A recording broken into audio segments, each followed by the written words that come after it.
Hello students, परत एकदा स्वागत आहे तुमचं आपल्या एका नवीन व्हिडिओमध्ये. ज्या विद्यार्थ्यांनी स्पेशल राऊंड 2 साठी फॉर्म भरला होता, ऍप्लिकेशन भरलं होतं, त्या विद्यार्थ्यांसाठी आनंदाची बातमी आहे की विद्यार्थी मित्रांनो, तुमची जी अलॉटमेंट लिस्ट आहे ती वेबसाईट वरती प्रसिद्ध झालेली आहे.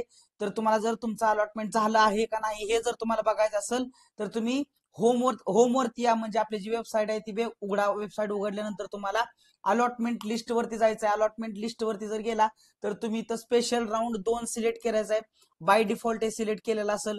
डाउनलोड अलॉटमेंट लिस्ट करू शकता. डाउनलोड अलॉटमेंट लिस्ट झाल्यावरती बघा तुम्हाला अशा प्रकारे एक लिस्ट मिळेल, ज्याच्यामध्ये जवळजवळ 370 पेजेस आहेत. आणि याच्यामध्ये विद्यार्थ्यांना अलॉटेड झालेले कॉलेजचं नाव आणि त्याचं स्ट्रीम कोड वगैरे तुम्हाला इथं बघायला मिळते. पण ऍक्च्युली ही खूप मोठी पीडीएफ असल्या कारणानं मोबाईल हँग होऊ शकतो. त्यामुळे सरळ सरळ तुम्ही काय करा, होमला या. होमला आल्यानंतर काय करा, तुम्ही जो तुमचा ऍप्लिकेशन नंबर आहे, तुमचा जो ऍप्लिकेशन नंबर आहे तो तुम्ही कॉपी करून घ्या. ऍप्लिकेशन नंबर तुम्ही कॉपी करून घ्यायचा आहे आणि ऍप्लिकेशन नंबर इथून कॉपी केल्यानंतर तुम्हाला तो टाकायचा आहे आपल्या होम पेज वरती. ऍप्लिकेशन नंबर मध्ये इथं जे दिलेलं आहे अलॉटमेंट लिस्ट वरती क्लिक केल्यानंतर तुम्हाला इथं तुमचा नंबर टाकायचा आणि सर्च करायचा आहे. तर ह्या विद्याला अलॉटमेंट झालेली नाही. ह्याचा असा आहे की विषय की आता अलॉटमेंट झालेलं नाही, मग ह्या विद्यार्थ्यांना काय करायचंय ह्याच्या बाबतीत पण मी तुम्हाला या व्हिडिओच्या शेवटी एंड मध्ये तुम्हाला सांगणार आहे की जर विद्यार्थ्यांना स्पेशल राऊंड 2 मध्ये जर ऍडमिशन मिळालं नाही तर अशा विद्यार्थ्यांनी काय करायचं, त्याची पण बाबतीत मी थोडस तुम्हाला इन्फॉर्मेशन देणार आहे.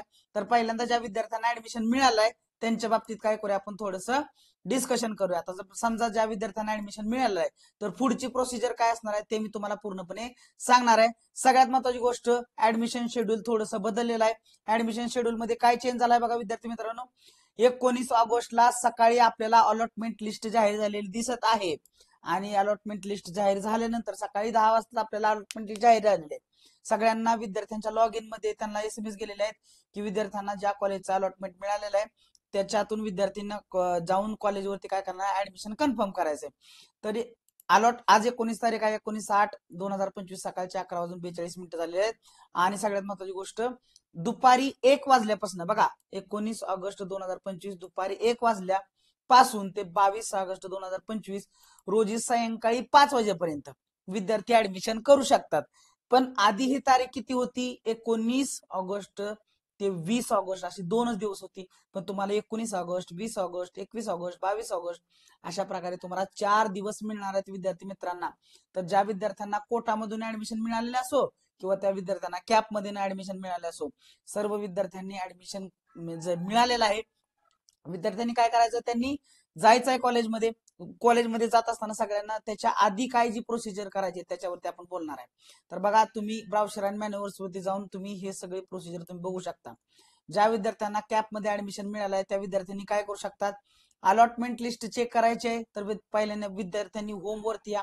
होमवरती आल्यानंतर लॉग इन न करता सुद्धा तुम्ही काय करू शकता, मी तुम्हाला आत्ताच दाखवलं होतं बघा. इथं तुम्हाला काय करायचंय, अलॉटमेंट लिस्ट जर याच्यावरती तुम्ही आला तर अलॉटमेंट लिस्ट वरती आल्यानंतर तुम्ही इथं काय करता, तुमचा नंबर टाका आणि तुम्हाला नंबर टाकल्यानंतर इथं पूर्णपणे तुम्हाला दिसणार आहे तुमच्या अलॉटेड कॉलेजचं जे काही प्रिफरन्स नंबर असेल, कॅटेगरी असेल, अलॉटेड कॅटेगरी असेल, merit number, UDISE number, allotted college, allotted stream code, status, medium, हे सगळं तुम्हाला बाहेरच दिसते. जर तुम्ही लॉग इन नाही केलं तरी पण चालते, पण जास्तीत जास्त माहिती तुम्हाला लॉग इन केल्यानंतर दिसणार आहे. तर बघा विद्यार्थी मित्रांनो, तुम्हाला लॉग इन करायचं आहे. स्टुडंट डॅशबोर्ड मध्ये जाऊन तुम्हाला लॉग इन करायचं आहे. लॉग इन करत असताना तुम्हाला काय टाकायचं आहे, तुमचा आयडी आणि पासवर्ड टाकायचा आहे. बघा विद्यार्थी मित्रांनो, आयडी आणि पासवर्ड झाल्यानंतर तुम्हाला डॅशबोर्ड उघडेल आणि तुम्हाला इथं असा दिसून जाईल. आता हे दिसल्यानंतर बघा तुम्हाला इथं खाली आलो कॅप ऍडमिशन्स वरती जायचं आहे. खाली इथं बघा कॅप ऍडमिशन्स वरती गेल्यानंतर तुम्हाला अलॉटमेंट स्टेटस वरती जायचं. बघा इथं कॅप ऍडमिशन्स मध्ये जायचंय. कॅप ऍडमिशन्स मध्ये गेल्यानंतर कॅप अलॉटमेंट स्टेटस वरती जायचंय.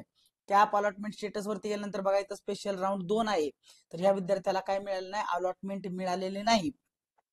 तर न मिळण्याची कारण काय ते पण तुम्हाला मी पुढे सांगणार आहे. पहिल्यांदा ज्यांना अलॉटमेंट मिळाले आहे त्यांचं डिस्कस करूया. बघा, ह्या विद्यार्थ्याला जर विद्यार्थ्याला अलॉटमेंट दिसल, अलॉटमेंट झालेली असेल तर पूर्णपणे माहिती अशी दिसणार आहे बघा त्याला इथं. तर विद्यार्थी इथं काय काय चेक करू शकतो, कॅप अलॉटमेंट स्टेटस चेक करू शकतो. You can select your round number, म्हणजे इथून जाऊन तुम्ही राऊंड नंबर सिलेक्ट करू शकता. तुमच्या सगळ्या डिटेल्स इथं तुम्हाला बघायला मिळते. तुमचं नाव, gender, mother's name, date of birth, other category for admission, म्हणजे विद्यार्थ्याला कुठल्या कॅटेगरीमध्ये ऍडमिशन मिळालेलं आहे, मेरिट नंबर काय असेल, मेरिट मार्क काय असतील, अलॉटमेंट डिटेल्स तुम्हाला इथं सर्व बघायला मिळतील. कॉलेजचं नाव बघायला मिळेल, कॉलेजचा स्ट्रीम कोड बघायला मिळेल आणि कुठल्या प्रकारचं कॉलेज आहे हे पण तुम्हाला इथं बघायला मिळणार आहे. आणि सगळ्यात महत्वाची गोष्ट त्याच्यानंतर तुम्हाला पूर्ण तुमचे जे डॉक्युमेंट्स आहेत ते डॉक्युमेंट्स तुम्हाला अपलोड करणं गरजेचं आहे. विद्यार्थी मित्रांनो, तुम्ही जायच्या आधी, कॉलेजला ऍडमिशन करायच्या आधी तुम्हाला सगळे डॉक्युमेंट्स तुमचे जे आहेत ते इथं अपलोड करावे लागतील. हमीपत्र तुम्हाला अपलोड करायचं आहे. All the mandatory document should be uploaded. आता त्याच्यानंतर बघा विद्यार्थी मित्रांना इथं एक ऑप्शन दिसणार आहे, तो आहे आपला proceed for admission. Proceed for ऍडमिशनला क्लिक करा. प्रोसीड फॉर ऍडमिशनला क्लिक केल्यानंतर तुम्हाला क्लिक ऑन कन्फर्म म्हणजे अशी एक विंडो ओपन होईल छोटी, त्याच्यावरती कन्फर्मला क्लिक करायचं आहे. त्याच्यानंतर बघा तुम्हाला तुमचं काय करायचं आहे, तुम्ही कन्सेंट देताय की आम्ही कॉलेजला येणार आहे आणि आम्ही डॉक्युमेंट व्हेरिफिकेशन करून फी भरून आम्ही डॉक्युमेंट आमचं ऍडमिशन कन्फर्म करणार आहे असं.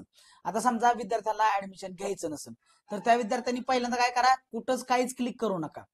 आणि जरा चुकून तुमच्याकडनं प्रोसीड फॉर ऍडमिशनची क्लिक झाला असेल तर तुम्ही काय करू शकता, अनडू प्रोसीड फॉर ऍडमिशन सुद्धा करू शकताय जर चुकून क्लिक झालं तर. आणि जायचंच असेल तर प्रोसीड फॉर ऍडमिशन करा. तुम्ही ऑलरेडी डॉक्युमेंट भरलेले आहेत, अशा प्रकारे तुम्ही कन्सेंट देता की आम्ही येणार आहे कॉलेजला, अशा प्रकारे तुम्ही. सगळ्यात महत्त्वाचं त्याच्या पुढची प्रोसेस काय, तर तुम्हाला इथं बघा प्रिंट अलॉटमेंट लेटर नावाचा एक ऑप्शन होतो. तर प्रिंट अलॉटमेंट लेटर करायचं आहे तुम्हाला. अलॉटमेंट लेटर तुम्ही इथून प्रिंट करायचंय. अलॉटमेंट लेटरवरती क्लिक केल्यानंतर तुम्ही ते अलॉटमेंट लेटर सेव्ह करून घ्यायचंय. तर अलॉटमेंट लेटर बघा तुम्हाला अशा प्रकारे तुमचं डाउनलोड होणार आणि हे अलॉटमेंट लेटर तुम्हाला कॉलेजला जाताना ऍडमिशनला खूप गरजेचं आहे. आणि याच अलॉटमेंट लेटरच्या साईडनं सगळे तुमचे जे डॉक्युमेंट्स असते, डॉक्युमेंटमध्ये तुमचं जे काय असेल, तुमचं मार्कशीट असेल, तुमचं LC असेल, स्कूल लिव्हिंग सर्टिफिकेट असेल 10वीचं, ते जोडायचं आहे. तुम्हाला जे काही कास्ट सर्टिफिकेट असतील तुमचे, तुमचं जे काही नॉन क्रिमिनल असेल, हे सगळं तुम्हाला जोडायचं आहे. त्या प्रत्येकाच्या 2-2 झेरॉक्स काढायचे आहेत, ते घेऊन जायचे तुम्हाला. तुमचे 4-5 फोटो घेऊन जायचे. वडिलांचं आधार कार्ड घेऊन जायचे, वडिलांच्या आधार कार्डाचे झेरॉक्स घेऊन जायचे. अशा प्रकारे सर्व जे डॉक्युमेंटचा सेट आहे, असे 2 सेट तयार करा आणि कॉलेजला जावा. कॉलेजला गेल्यानंतर तुम्हाला फी भरायची आहे आणि फी भरल्यानंतर तुम्ही तुमचं जे काही कॉलेजचं जे ऍडमिशन असाल ते तुम्ही ऍडमिशन कन्फर्म अशा प्रकारे करू शकता. आलं लक्षात? तर याच्यामध्ये जर तुम्हाला या प्रोसेसमध्ये जर काही डाऊट असेल तर तुम्ही मला विचारू शकताय. त्याचा आन्सर मी तुम्हाला 100% आपला जो चॅट बॉक्स आहे त्याच्यामध्ये कमेंट बॉक्समध्ये देणारच आहे. आता ज्या विद्यार्थ्यांना ऍडमिशन मिळालं नाही तर त्यांना का मिळालं नाही हे चेक करू शकता. तर विद्यार्थ्यांना परत लॉग इन करायचं आहे. ज्यांना मिळालं नाही त्यांचं बोलत आहे. मिळालं नाही त्यांनी काय करा, लॉग इन करा. लॉग इन केल्यानंतर check reason for not allotted ह्याच्यासाठी क्लिक करा. तर तुम्हाला इथं बघायला मिळतंय, इथं तुम्हाला बघायला मिळतंय बघा इझिली. तर you are not allotted your preference number 1 as of cut off marks 376 लागला. ह्या विद्यार्थ्याला 338 आहेत, नाही मिळालं. 398 कट ऑफ लागला, नाही मिळालं. 343 कट ऑफ लागला, नाही मिळालं. 428 कट ऑफ लागला, नाही मिळालं. 339 कट ऑफ लागला बघा इथं. 339 कट ऑफ लागला आणि या विद्यार्थी 338 आहेत. म्हणजे इथं थोडक्यात मिळू शकत होतं पण नाही मिळालं. 367 कट ऑफ लागला, नाही मिळालं. 300 नाही मिळालं. अशा प्रकारे आणि एखाद्या ठिकाणी बघा अलॉट वॅकन्सी शिल्लक नाही, वॅकन्सी शिल्लक नसल्या कारणाने ऍडमिशन मिळालेलं नाही, अलॉटमेंट झालेलं नाही. अशा प्रकारे तुम्ही चेक करू शकता. जर तुम्हाला काय अडचण याच्यामध्ये असेल तर तुम्ही काय करू शकता, मला तुम्ही मेसेज करू शकता, कॉमेंट मध्ये मेसेज करा. जर काय डाऊट्स असतील तर त्याचं आन्सर मी 100% तुम्हाला देणार आहे. आणि सगळ्यात महत्वाची गोष्ट विद्यार्थी मित्रांनो, तुम्हाला ऍडमिशन 19 ऑगस्ट ते 22 ऑगस्ट याच्यामध्येच करायचं आहे. आता बघा सद्यस्थिती काय, राज्यात काही जिल्ह्यांमध्ये होत असलेल्या मुसळधार पावसामुळे उच्च माध्यमिक व शाळा कनिष्ठ महाविद्यालयांना सुट्टी देण्यात आली आहे. त्यामुळे प्रवेश प्रक्रियेत विद्यार्थ्यांना कनिष्ठ महाविद्यालयात प्रवेश घेण्यासाठी दिनांक 19 ऑगस्ट ते 20 ऑगस्ट पर्यंत देण्यात आलेला कालावधी 22 ऑगस्ट पर्यंत वाढवून देण्यात आलेला आहे. वरील वेळापत्रकानुसार प्रत्येक कार्यवाही शाळा कनिष्ठ महाविद्यालय विद्यार्थ्याने वेळेत पूर्ण करणं गरजेचं आहे. विद्यालयांनी आपल्या प्रवेशात अलॉट झालेल्या विद्यार्थ्यांच्या अर्जातील संपूर्ण तपशील व कागदपत्राची पडताळणी करून विद्यार्थ्यांचे प्रवेश निश्चित करावे. विनंतीनुसार झालेले प्रवेश रद्द करण्यात येतील. जर म्हणजे एखाद्या वेळेस जर विनंती केली विद्यार्थ्यांनी की मला ऍडमिशन नाही घ्यायचं तर ते घेतलेलं ऍडमिशन सुद्धा कॅन्सल करू शकतो. आता हे झालेले जे बदल आहेत ते तुम्हाला इथं बघायला मिळेल. आणि सगळ्यात महत्वाची गोष्ट विद्यार्थी मित्रांनो, प्रत्येक जे आपलं वेळापत्रक असतं त्याच्या शेवटी तुम्हाला काय बघायला मिळतं बघा, शेवटी तुम्हाला नेहमी काय बघायला मिळतं, वॅकन्सी किती कधी प्रदर्शित करणार. तर इथं बघा तुम्हाला दिसत नाही वॅकन्सी. ओल्ड मध्ये पण जावा, न्यू मध्ये पण जावा, कुठल्याही. आता बघा 4 नंबरचा राऊंडचा आपण ओपन करून बघू. 4 नंबरचं जर ओपन केलं तर तुम्हाला बघा काय मिळतं इथं शेवटी बघा 4 ऑगस्टला रिकाम्या जागा वॅकन्सी प्रदर्शित केल्या जातील.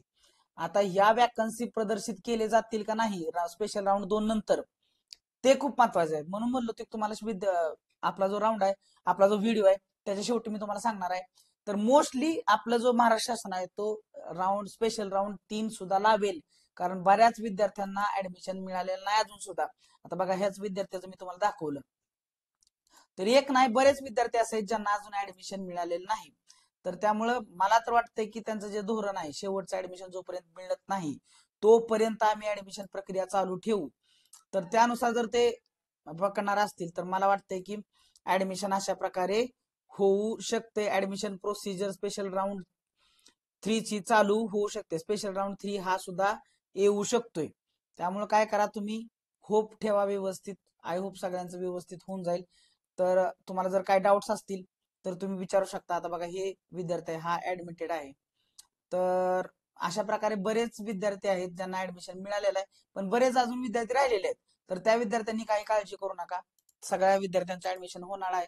आपलं महाराष्ट्र शासनाचं धोरणच आहे की जोपर्यंत शेवटच्या विद्यार्थ्याचं ऍडमिशन होत नाही तोपर्यंत आम्ही ऍडमिशन प्रोसेस चालू ठेवणार आहोत. तर अशा प्रकारे ही जी यादी आहे, ज्युनियर कॉलेजद्वारे विद्यार्थ्याचा प्रवेश नाकारणे रद्द करणे 19/8 दुपारी 1 ते 22 सायंकाळी 5 पर्यंत उपलब्ध असेल. म्हणजे रिजेक्ट जर करायचं असेल, कॅन्सल करायचं असेल तर ऍडमिशन तुम्ही याच दिवशी करू शकता, हे लक्षात ठेवा. ज्या दिवशी ऍडमिशन चालू असतं त्याच दिवशी तुम्ही ऍडमिशन रद्द करू शकता. नाहीतर इतरत्र जेव्हा तुम्ही स्पेशल राऊंडचं ऍडमिशन चालू नसतील तर जाऊन तुम्ही तुमच्या कॉलेजचं ऍडमिशन रद्द करू शकत नाही. राऊंडच्या दिवशी जाऊनच कॅन्सल करू शकता, हे पण लक्षात ठेवणं गरजेचं आहे. ठीक आहे. तर जर तुम्हाला हा व्हिडिओ आवडला असेल तर लाईक करा, चॅनल सबस्क्राईब करा, कारण अशाच अपडेट तुमच्यासाठी आपण घेऊन येत असतो. Thank you one and all for listening patiently. भेटूया आपण एका नवीन व्हिडिओमध्ये.